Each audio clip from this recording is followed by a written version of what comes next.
Thank you very much, Maryam Rajavi, all of the distinguished guests.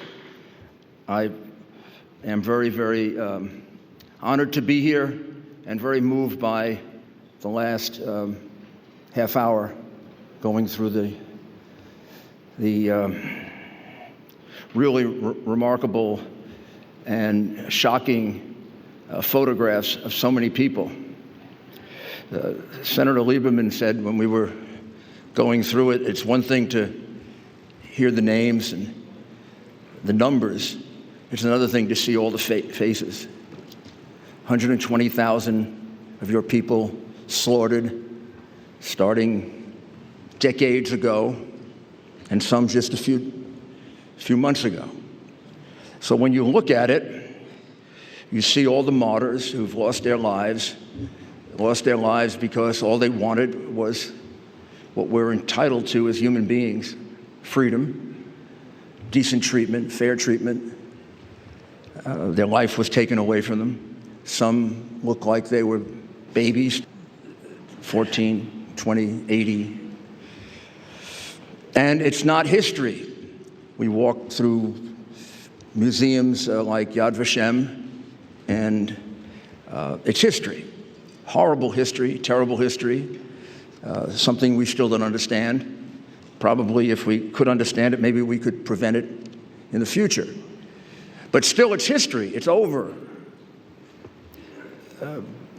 Some of those people were murdered, less than a year ago. This is still going on. They're still murdering. They're still slaughtering. They're still endangering their own people. I believe they have to come to an end. I believe it's inevitable that they'll come to an end. That kind of oppression and authoritarian government always comes to an end. Human beings eventually, their desire for freedom and their desire for fair treatment wins out. Of course, we don't know exactly when, and until then, we're going to see more and more of that. So I think that we have to redouble our efforts. I think those of us who are friends of PMOI and MEK, I think we've done a lot. I think we can be very proud of what we've accomplished. There were times I know we were very frustrated that we couldn't do it fast enough because we knew the longer it took, the more people that would be killed, and that did happen. You look at the exhibit and you see if it were done in 2011 or 2012 or 2013, well, then all those people we see that were killed after would not have been killed. But it's the same thing now. There's something I feel very frustrated that we haven't accomplished. We haven't been able to get out to the rest of the world, including in my country, what a good, solid, remarkable, heroic, brave organization this is. How it's something we didn't have. Something we didn't have when the Arab Spring took down the government of Egypt. We had no alternative, and what do we get? We got the Muslim Brotherhood, didn't we? And look about Libya. We took down a neutered, weak, submissive dictator, and what did we get? Civil war, chaos. Well, here that's not the case.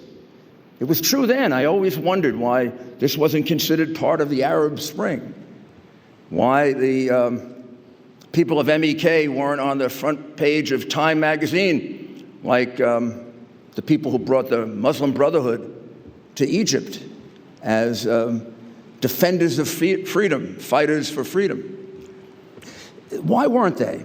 Because we haven't gotten the message above the cynical people, those people who think they're so smart they don't listen to others, and maybe some of the evil people who subscribe to the propaganda of Iran and the regime. But we're better than they are. We should be able to get this message out. I believe that if the citizens of my country could observe this, the 300+ million citizens, if Bob Torricelli and I can agree on it, this is like a 70% issue, Bob, right? 80%? How many Americans wouldn't be moved by walking through that hall? How many Americans wouldn't walk out there feeling exactly like I feel? This should have never have happened. How did we let it happen? Like we feel about other slaughters like this. But about this one, it's not just something we did wrong in the past. We could have prevented the Holocaust. We can't now. We can just learn from it. We can prevent this from continuing. We can prevent it from continuing by persuading, not being intimidated, making sure that people learn and find out about the alternative that exists, because there is an alternative to the theocracy, to the murder, to the slaughter. It's a government in exile. It's been here for a long time. It's gained a great deal of knowledge and sophistication over the years. It's gained a great deal of acceptance all throughout the world.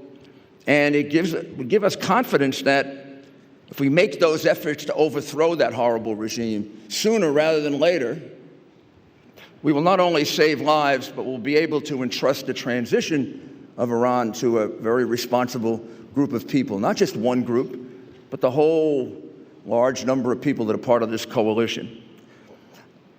I believe that's something that would very much accelerate the inevitable. And it's not very comforting to state the inevitable, which is it will happen someday. Because between now and someday, 100 lives, 1,000, 2,000, more.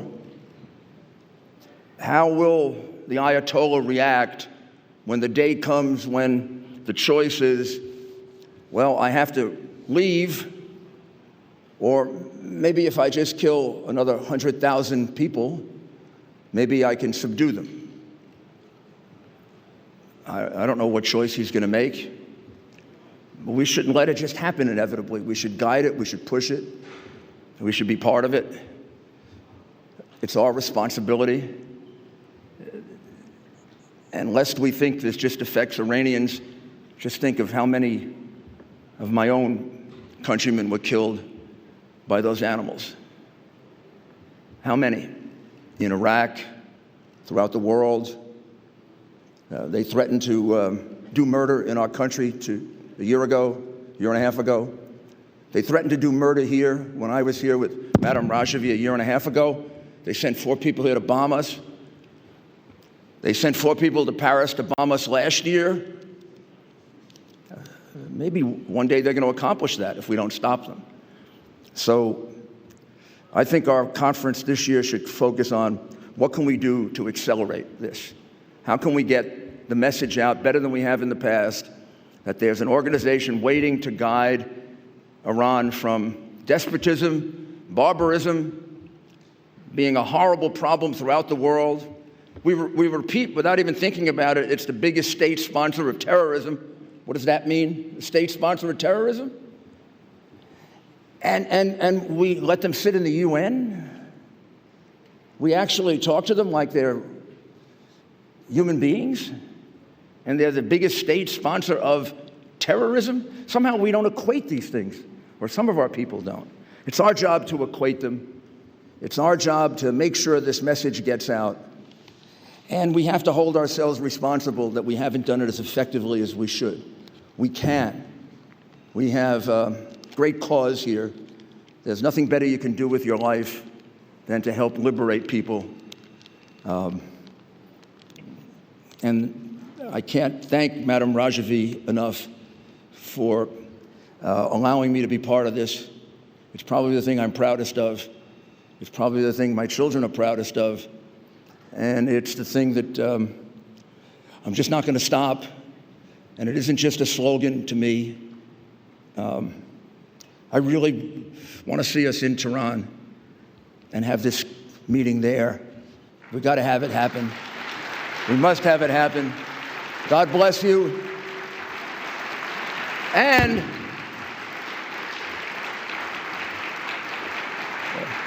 other people have been in the position wherein, you keep trying and you fail, you keep trying and you fail, you keep trying and you fail. It's going to happen.